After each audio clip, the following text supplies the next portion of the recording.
raadiyoonii Dirree Shaggar. raadiyoonii Dirree Shaggar. raadiyoonii Dirree Shaggar.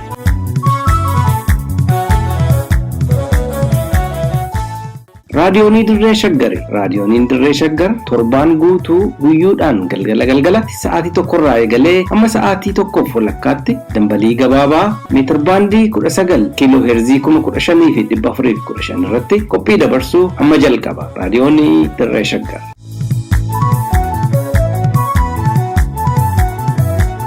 Nooruu harka fuune akka mooltan dhaggeeffattoota keenya kabajamoo raadiyoonii Dirree Shaggar caqasaa jirtan. Sagantaa keenya yeroo hundumaatti sa'aatiin kana simbiraan geenyu qabannee dhiyaanneerra. Jalqaba irratti oduu isin dhageessifna. Gidduu gidduutti ceesisa muuziqaa isin affeeraa sagantaa hubannoo beektotaa isiniif qophaa'e caqastu. Turtiin keessan nu faana haa ta'u amma gara oduuttan isin ceesisa.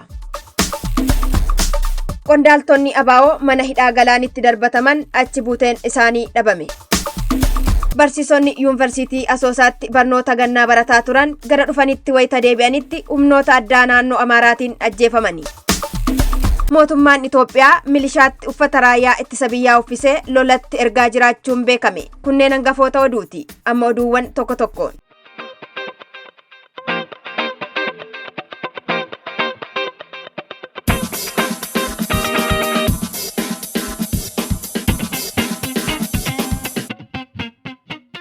Hooggantoonni fi qondaaltonni adda bilisummaa Oromoo mana hidhaa galaan keessa turan kaleessa fulbaana 12 bara 2014 humnoota mootummaatiin mana hidhaatii erga baafamanii booda dhabamsiifamuun dhagahame. Sabquunnamtiin adda bilisummaa Oromoo obbo Lammii Gammachuu fuula feesbuukii isaanii irratti akka barreessanitti boodarras bilbilaan akka nuuf mirkaneessanitti hooggantoonni ABO mana hidhaa galaan keessaa baafamuun eessa akka geeffaman wallaalamuu ibsanii isaanis Jaalabdii Raggaasaa, Koloneel Gammachuu Ayyaanaa, Mikaa'el Booranaa, Kennasaa Ayyaanaa, Battee Urgeessaa, Dr. Gadaa Oljirraa, Lammii Beenyaa, Daawit Abdataa, Gadaa Gabbisaa, Waaqoo Noolee, Ibsaa Gaaddisaa fi Gurmuu Ayyaanaa ta'uu beeksisaniiru. Kunneen yeroo adda addaatti mana murtii adda addaa fi waajjira poolisii akkasumas mooraa leenjii waraanaa adda addaa keessatti kan iraarfamaa turanidha. Deemnee dubbisuudhaaf yeroo kan hiree nu qabnu bal'aadha. Kanaafuu namuu dhaqee dubbisaa nu qofallee tun taane maatiinis deemee dubbisaa ture. Erga isaan mana leenjii waraanaa kan Awaash Bishooleedhaa dhufanii achi kaa'anii jechuudha. Kaleessa immoo maatiin deemee ganama akka dhabee yeroo nu mirkaneessu maatiin nama 2-3 deemanii gaafa dhabne nuun jedhanii nus deemnee gaafanne nus bakka isaan geessan hin beeknudha kan nuun jedhan namootni poolisootii achiitii waajjira poolisii sana eegan jechuudha. Kanarraan addatti bakka isaan geessan maaliif akka ta'e maaliif achi akka kaasan waan beeknu hin qabnu. Manni murtii yeroo garaagaraatti namoota kanneen mirga wabii fi bilisaan mana hidhaarraa akka gadhiifamaniif murtii dabarsuus poolisoonnii fi dabballoonni bilxiginnaa walii galuudhaan fuudhanii gara dabarsuun akkasumas mana hidhaa keessatti ugguranii tursiisuun dararaa jiraachuu kan himan obbo Lammiin haalichi daran yaaddessaa ta'uusaa dubbataniiru. Haqa dhabanii haqxi jalaa haqa qabteeti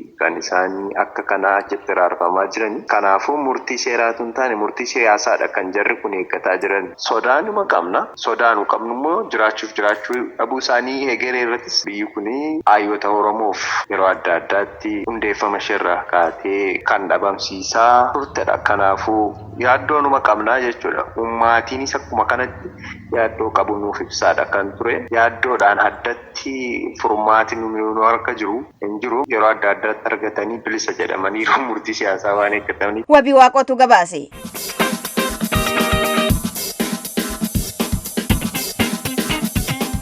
Barsiisonni sabaan Oromoo ta'an 2 kanneen maqaan isaanii Zallaqaa Wiirtuu fi Balaay Baqqalaa jedhaman yuunivarsiitii Asoosaatti barnoota gannaa xumuranii gara maatiitti deebi'aa osoo jiranii fulbaana 12 bara 2014 humnoota addaa naannoo Amaaraatiin godina Matakkal keessatti ajjeefamuun beekame. Maddi raadiyoonii Dirree Shaggar amanamoon bakka sitti argaman akka jedhanitti humnoonni addaa naannoo Amaaraa uummata Gumuzii fi uummata Oromoo walitti buusuuf haala mijaawaa dhabnaan addatti ilmaan Oromoo ajjeesuu irratti akka xiyyeeffatan hima. Humnoonni kun ta'e jedhanii ilmaan Oromoo afaan isaanii dubbatan addaan fo'uudhaan jibba uummatichaaf qaban arrabsoodhaan mirkaneessuu isaanii maddiitti barsiisota nagaa qabeeyyii labata gaarii oomishuu irratti bobba'an haala suukaneessaan ajjeesuu maddi keenya ragaa bahaniiru. Uummanni Oromoo Matakkalitti argamu yeroo dheeraadhaaf uummata Amaaraa fi caasaalee naannoo Amaaraatiin irratti xiyyeeffatame akka ormaatti ilaalamaa turuunsaa kan himan maddi keenya kun yeroo kanatti garuu haalichi akka malee hammaatee sadarkaa ulfaataa irra ga'uusaa fi uummatichi bahaa fi gala yaaddaa akka jiru dubbataniiru. Oduu wal fakkaataa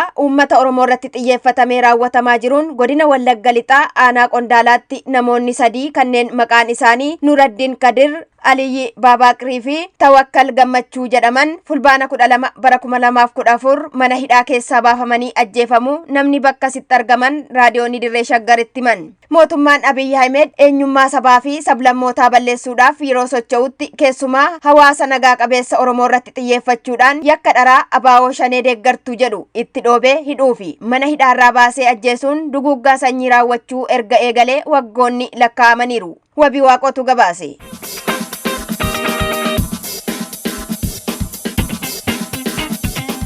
Waraana biyyattiin jalqaba baatii onkoloolessaa bara 2013 eegalteen walqabatee hanqina loltoota mootummaa bilxiginnaa mudate guuttachuuf milishoota baatii tokko qofaaf leenjii waraanaa fudhatan gara lolaatti ergaa jiraachuu booji'amtoonni mootummichaa harka waraana bilisummaa Oromoo keessa galan mirkaneessan. Suur-sagaleen milishoota bilxiginnaa woboodhaan booji'aman agarsiisu kan miidiyaalee hawaasaa irratti hubatame tokko akka ragaa bahutti milishoota ga'umsaa fi beekumsa waraanaa hin qabne isumaayyuu leenjii gahaa kanneen hin fudhannetu woboo tooftaa riphee lolaatiin muuxannoo fi beekumsa gahaa qaban to'achuuf gara bosonaatti ergame. Milishaan tokko akka jedhetti uffata raayyaa ittisa biyyaa yeroo uffattu waraqaan eenyummeessaa keessaniis garuu kanuma milishaati nuun jedhanii lolatti nu bobbaasan jechuun hicitii gola mootummaa bilxiginnaa keessa jiru baasee dubbate. Mootummaan dandeettii keenya malee lola dhumaatii hin oolletti nu erga kan jedhan milishoonni kunneen du'a bilaashaa kaayyoo hin qabneef akkasitti du'uurra qe'eedhumatti malachuu wayya yookaan immoo dhufanii waraana bilisummaa Oromootti makamuutu seenaa qabeessa jedhe. Namoonni mootummaan bilxiginnaa leenjii malee dabaree du'aaf isaan kenne gaarummaa wabootiin booji'amanii du'a jalaa baraaraman kunneen qabinsa waraana bilisummaa Oromoo isaaniif taasiseef galateeffataniiru. Liiban Jaarsootu gabaase.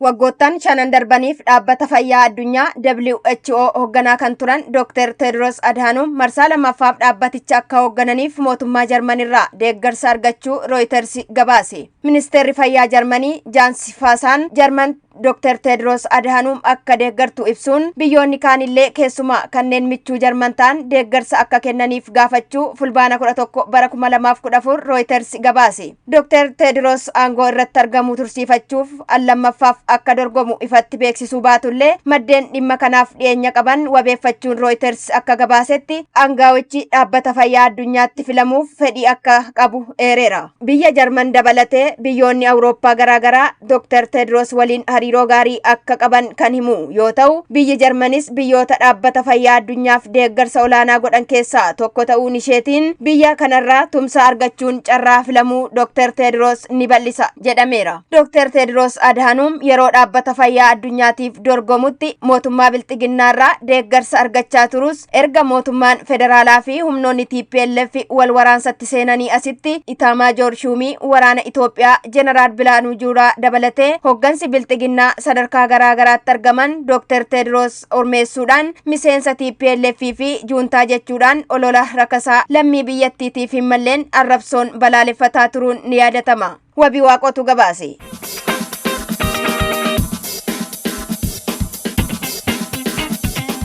Ameerikaan qoqqobbii Itoophiyaa irra kaa'aa jirturraa of qusachuu qabdi jechuudhaan Itoophiyaa hawaasni addunyaa ala geesseef Chaayinaan aantummaa ishee ibsite. Waajjirri ministeera dhimma alaa Chaayinaa ibsa kaleessa galgala baaseen qoqqobbii Ameerikaan biyya waraanaan unkuramaa jirtu Itoophiyaa irra kaa'uuf pireezidaantii Joo Baadeniin mallatteeffame kana hojiitti hiikuurraa akka of qusattu beeksistee jirti. Dubbii himaan waajjira dhimma alaa Chaayinaa Liijiyaam Zaa'oo miidiyaalee biyyattiif wayita ibsa kennanitti biyyi keenya Chaayinaan yeroo hundaa seerota idila addunyaa fi duudhaalee hariiroo biyyoota alaa ni kabajji erga jedhanii booda Ameerikaan waraana Tigraayitti geggeeffamaa jiru dhaabsisuuf qoqqobbii Itoophiyaa irra kaa'uuf murteessite gonkumaa akka hin fudhanne ibsaniiru. Joo Baayiden waraanni biyyattii keessatti adeemaa jiru karaa nagaan haa furamu. Akkasumas loltoonni Eertiraa atattamaan daangaa Itoophiyaa lakkisanii haa ba'an jedhanillee qoqqobbii kaa'uun dura dhimma biyyattii gadi fageenyaanii fi xiyyeeffannoon ilaaluu qabu jechuudhaan dubbii himaan Chaayinaa kun gorsaniiru. Itoophiyaan biyyoota Afrikaa keessaa waayila koo jalqabaati kan jettu Chaayinaan bulchiinsa Abiy Ahmed waliin burjaajii keessa lixuun biyya marii hadheeffattee qawwee dhamdhamaa jirtu kanaan Itoophiyaan ogummaa fi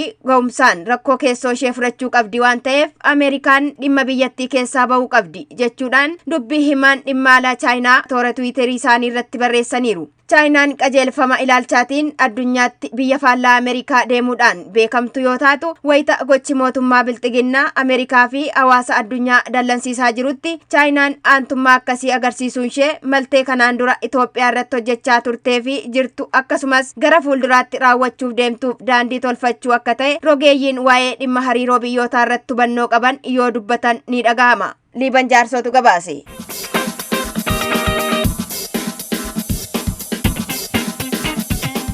Egaan dhaggeeffattoota keenya oduun har'aaf qopheeffanne kanumaan gammaati. Qophiilee raadiyoonii Dirree Shaggar afaan waliin tura.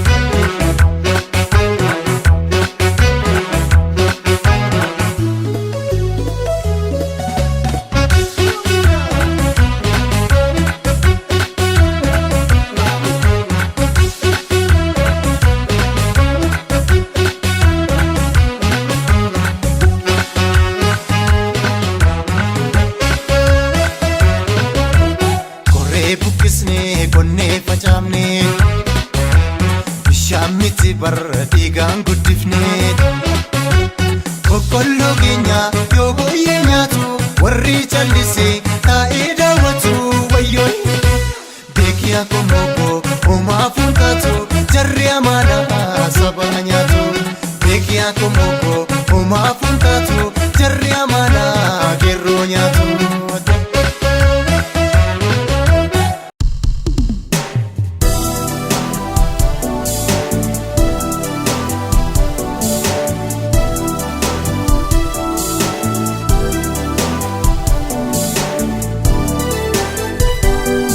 Hubannoo beektotaa. Sagantaa kanaan ilaalcha, taajjabbii, qeeqa, hubannoo fi qorannoo hayyoonni haala dhimma biyya keenyaa irratti barreessan isiniif dhiyeessina. Hubannoo beektotaa.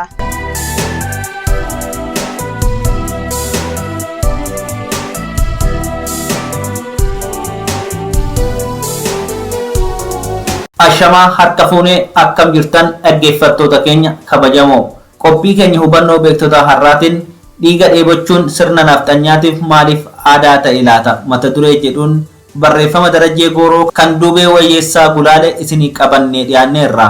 Ani immoo kan isinii dhiyeessu Gurmeechaa Gammachuuti. Haga xumuraatti nu waliin turaan isin affeera. Qoree buqqisnee qonnee facaafnee bishaan miti barra dhiigaan guddifnee. Boqqolloo keenya yoo booyyee nyaatu warri callisee taa'ee daawwatu wayyoon. Sirni Abiy Ahmediin gaggeeffamu sirna nafxanyaati yoo jennu mallattoo sirna nafxanyaa keessaa inni tokko nama ajjeesuu dhiiga dhangalaasuu akka ta'e hubataati. Sirni nafxanyaa nama ajjeesuudhaan beekama. Nama ajjeesuu fi bineensa ajjeesuun gaggeessitoota sirnichaatiif garaagarummaa hin qabu. Impaayerri Itoophiyaa sirni nafxanyaa ijaare dhiiga Oromootiin gabbate.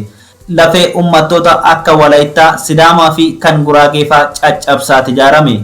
Sirna nafxanyaa impaayera Itoophiyaa keessatti kan ijaare mooticha Amaaraa Minilik jedhamu. Sana dura saboonni naannawa isaaniitti of bulchaa turan malee Itoophiyaan har'aa seenaa waggaa 3000 dhiisii seenaa waggaa 300tu hin qabdu. Sobaa fi sheekoo uumanii seenaa jedhanii dhara adii kan barreessan dabtaroota akka Daani'el Kibrat kan maasaraa mootota Habashaa keessaa yeroo mara hin dhabamne. Har'allee Abiy Ahmed marsanii kan rakkoo cimaa inni keessa lixeen ga'an qeesotaa fi dabtaroota Habashaati. Gorsaa fi hiriyaa Abiy Ahmed kan ta'e Daaqoon Daani'el Kibrat kana dura miidiyaa irratti gadi bahee kanan Abiy Ahmed waliin hojjechuuf gorsaasaa ta'eef gatii Abiy sirna Minilik deebisee ijaaruuf dhama'uuf tattaaffii isaa kana fiixan baasuuf jedhee dubbachuunsaa ni yaadatama. Sirni Minilik sirna nafxanyaati. Sirna duguuggaa sanyii uummattoota irratti adeemsise.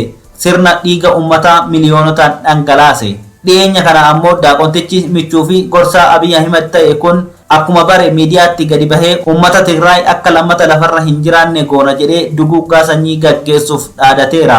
Sirni nafxanyaa waggaa 130 keessatti nama fixuun akka gochaa gaaritti malee akka yakkaatti akka dubbii abaaramaatti waan hin lakkaa'amneef har'alleen otoo addunyaa ija babaasee isaan arguu gaggeessitoonni sirna nafxanyaa duguuggaa sanyii adeemsisuuf dhaadataa jiru. Dhaadannoon kun garuu kan Tigraay irratti qofa xiyyeeffate jedhee namni yaadu yoo jiraate ni dogoggore. Ji'a onkoloolessaa waggaa darbe keessa Abiy Ahmed Tigraay irratti hoggaa waraana banu finxaaleeyyiin Amaaraa isa deeggaran Tigraay haa cabsinu malee kan warra biraa baala jedhanii dhaadataniiru. Wayita isaan akka jedhan Oromoo irratti sirni Abiy Ahmed erga waraana banee waggaa lamatti kan dhiyaate ta'ulleen jarri bu'aa waraanichi argamsiisetti hin quufne ture. Kana caalaa Oromoon akka lafarraa duguugamu hawwii guddaa qabu. Minilik Oromoo kan bitee fi kan gabroonfate waraanan akka ta'e ni beeku. Sanaa duguuggaa sanyiitii fi garajabina daangaa hin qabneeni. Fakkeenyaaf akka namni lammii Faransaay kan seenaa barreessuu fi haala biyyoota adda addaa keessa jiru deemee sakatta'u kan Maarshaal Silaabiyaak jedhamu barreessetti weerara Minilik dura Arsii daawwatee ture. Waggaa muraasa booda bara 1903 akka lakkoofsa Awurooppaatti hoggaa inni Arsiitti deebi'u baay'inni ummata Arsii akka hedduu xiqqaate manneen hedduun inni argee ture akka gubatan lafti qonnaa bosonatti akka jijjiirame horiin baay'inaan waggaa muraasa dura inni arge akka dhuman yookiin saamaman kitaaba isaa keessatti ragaa baheera. Oromoon Arsii waraana Minilik waliin waggoota 5 oliif loleera. Akkuma loltoonni Abiy bakka deeman maratti horii midhaanii fi qabeenya uummataa saamaa jiran kana waraanni Minilikis mana gubaa horii saamaa daa'immanii fi dubartoota dirqisiisee gabrooffataa ture. Waraanni Minilik kan wasiila Minilik namicha Raasdaargee jedhamuun hoogganamu bakka weerare maratti nama nagaa ajjeesaa ture. Akka namni maqaan isaanii Simit jedhamu akka lakkoofsa Awurooppaa bara 1896 barreessetti Oromoon Arsii ajaja Minilikiin akka loonitti gabaatti gurgurameera. Ajajaan waraana Minilik Raasdaargeen Oromoo Arsii akka cabsuuf lammata deebi'ee akka hin falmanne harkaa fi harma muraan aanolee gara jabina daangaa hin qabneen akka raawwatamu ajajeera. Dhiirri harka mirgaa yoo muramu dubartoota irraa harmi mirgaa murameera. Egaa sirni nafxanyaa kan Abiy Ahmed bara ol ka'iinsa Itoophiyaa ture isa sanaan deebisa jedhee namoota akka Daani'el Kibrat qabatee Oromoo irratti fe'uuf yaalu barbadii akkanaati. Sirna ajaa'aa akkasii deebisuuf Oromoo fixaa jira. Isa Oromoof badii warra Oromoo cabsaniif ammoo qananii ture sana. Beekiyaa komoko uumaa funkaatu jarri amaadhaa saba nyaatu. Beekiyaa komoko uumaa funkaatu jarri amaadhaa geerroo nyaatu. Oromoon sirna Minilik dura gareen sirna gadaatiin bakka gadaan dadhabetti ammoo bulchiinsuma gadaarraa beekumsa burqeen haga tokko kanneen ummattoota ollaasaatii keessaas itti makee of bulchaa turuunsaa ni beekama.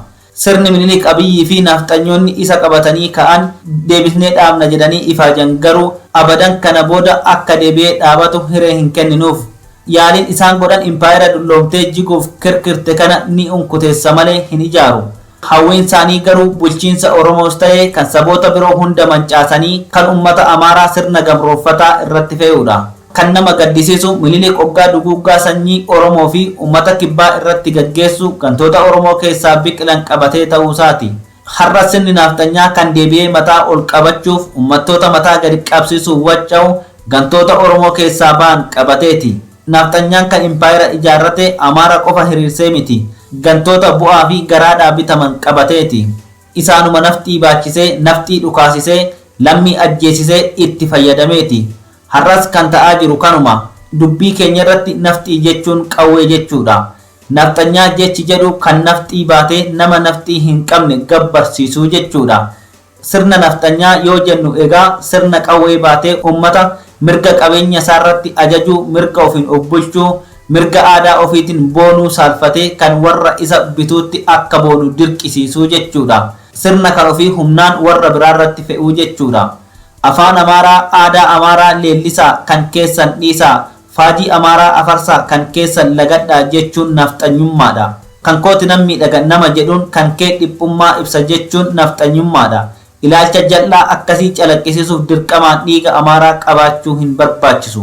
Garuu sirna nafxanyaatiin adda durummaan kan itti boonu qubattoota Oromiyaa fi naannolee kibbaa keessa faca'anii jiran kan maqaa Itoophiyummaatiin daldalanii.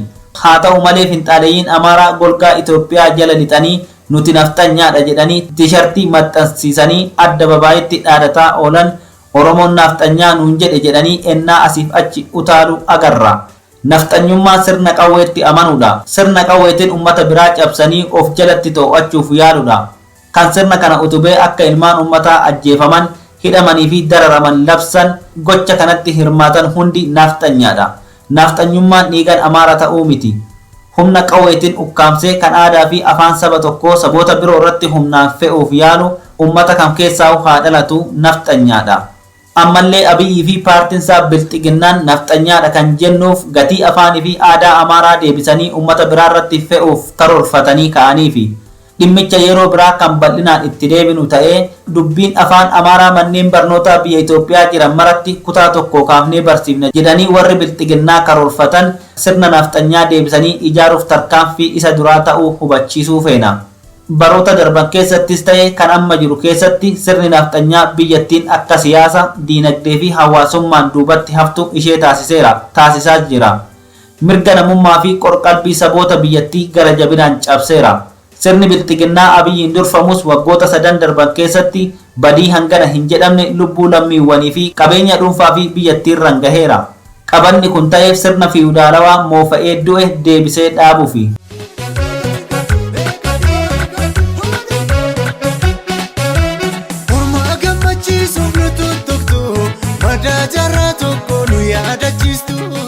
Akkuma sirni Abiyyi yookiin Bilxiginnaa Oromoo cabsuuf jecha ummata nagaa hidhaa ajjeesaa fi mana wajjin gubaa jiru kana baroota sirna nafxanyaa boodas badiin ummata nagaarra ga'aa tureera.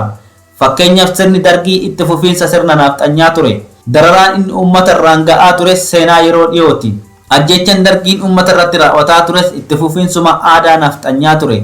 Itoophiyaa aadaa afaanii fi olaantummaa saba tokkoo warra kaan irratti feete bara baraan jiraachisuufi. Warreen kun maaliif nama ajjeesuuf dhange'aman laata? Maaliif mala biraa uumuu dadhaban laata? Bara bittaa Teewodiroos Oromoo Walloo sanyiitu duguugame. Harkaa fi miilatu irraa cirame. Namni mana keessatti ibiddi itti qabsiifamee gubate. Bara Minilikis waraanni isaa badiidhuma wal fakkaataa akkanaa hojjetaa ture. Harkii fi harmi muramee morma namaarratti fannifamaa ture. Egaa sirni Abiyyi immoo nama mana hidhaatii baasee ajjeesee bineensa nyaachisa. Kana gochuudhaan Itoophiyaan gara ulfina ishiitti deebiti jedhee amana. Akka ilaalcha Daani'el Kibratii fi Abiy Ahmeditti ulfinni Itoophiyaa kan kabajamu Oromoo, Sidaama, Walaayittaa, Beenishaangul Gumuzii fi Tagaaruu miliyoonaan ajjeesuu fi harka kennachiisuun lafa isaanii akka fedhanitti humnoota sirna nafxanyaa deeggaraniif kennuudhaani. Mootummaan nafxanyaa Oromoo fi saboota biroos afaan qawweetiin cabsee mirga siyaasaa fi abbaa qabeenyummaa sarbuun sirna amaaraa jalatti bulchuuf dirqamaan ajjeesuu, hidhuu fi kanaaf immoo biyyaa ari'uu kaayeffatee hojjetaa jira. Piroojeektii Minilik itti fufsiisuun Daani'el Kibrat nutti hime isuma kana jechuudha. Sirni nafxanyaa Abiy Oromoo du'aanis ta'ee kan lubbuun jiranuu xiqqeessuun olola jibbaa irratti banuun akka beekumsaa fi kabajaan maluuf hin arganne duula guddaa adeemsisaa jira. Oromoota garaaf jiraatan of duuba hiriirsisee dhalataa Oromoo jalaa ciraa jira. Isaaf Itoophiyaa ijaaruun Oromoo cabsuudha. Oromoo dhiiga lolaasaa fi lafee isaa gubaa irratti immoo sirna nafxanyaa fi olaantummaa amaaraa deebisanii ijaaruudha. Oromoon keessaa fi alaa sirna Oromoo dhabsiisuu akeeka ofii taasifate kanatti waan qabu hundaan itti duuluun ofirraa jigsuun dirqama Oromummaa fi eenyummaa isaati.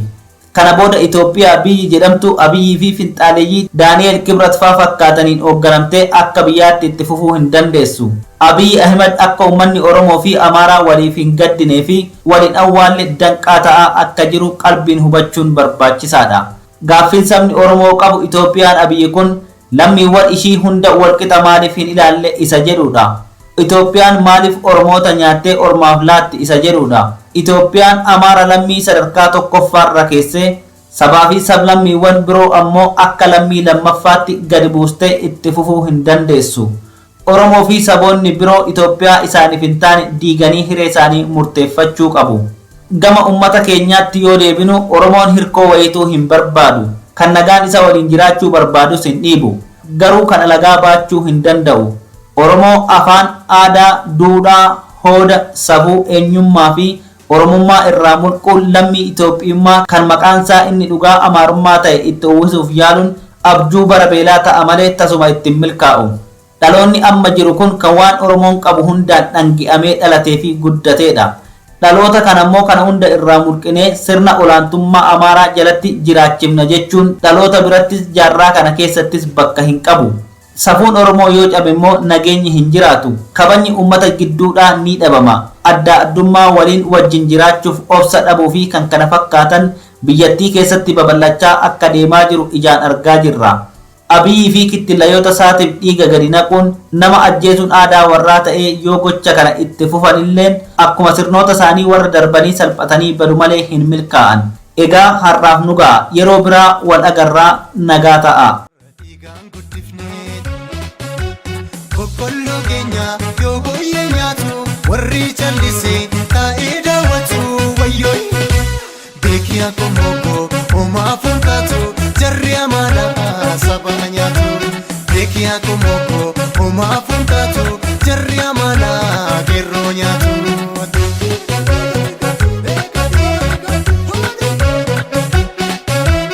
Ormaa gammachiisuuf nu tuttuqtu madaa jarraa tokko nu yaadachiistu mormii dhageessisuuf yoo karaatti yaanu qeerroo fi qarreen falma bineensinu foddaa tiiviitiif effibiin baatanii nu sossobu nu gooyomsuu kana maal qabaa yoo dhiistanii.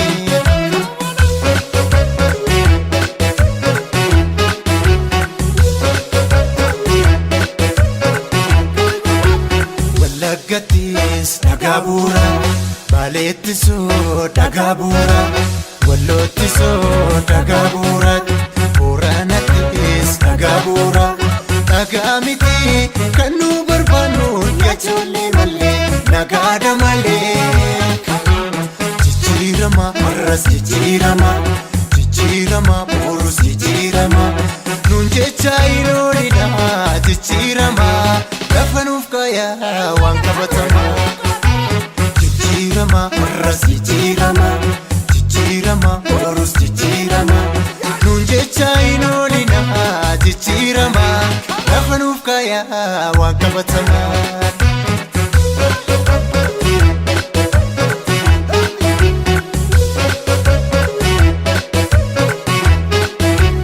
Dubbiin Finfinnee murtiin arganne dirree dawaan argeedhaaf hin deebine. Osooma beektanii maaf akka jallistu qabeenya Oromoodhaa maaf orma saamsistu. Sangaa dhalchisuun raadama seensitu gochaaf jechi keessa yoo booliin gitu. Sangaa dhalchisuun raadama seensitu gochaaf jechi keessa martuu shira qaba waliin gitu. Dubbiin herregaa kun nuuf hin taane afuree da'uun sadii kudha tokkoreen osoo dhugaa qabnu erga dararamne hidhaaf ajjechaan erga nurraa namne jijjiiramtuuf obsine malee ida'amuu miti kun idaadha malee. Dubbiin herregaa kun nuuf hin taane dursa mana keessaa ida'amname qeerroo fi qarree mootii jijjiiramaa gootota keenyaas mee walitti hamaa. Keessa baasaa jajallaa namaa hayyoota waliin tokkummaa uumaa hayyoota waliin tokkummaan humnaa soddoota waliin booda ida'amnaa soddoota waliin booda dammaramnaa dubbii Oromaaraa boriif bulfannaa.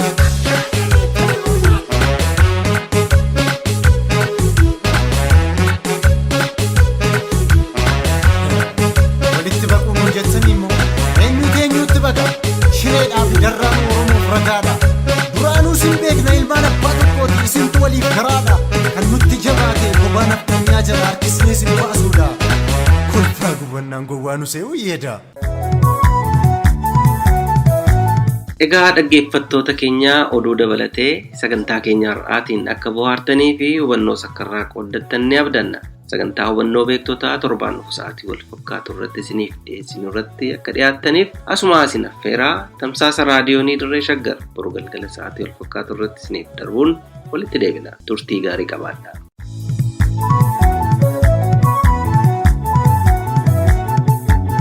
raadiyoonii dirree shaggar. raadiyoonii dirree shaggar. raadiyoonii dirree shaggar.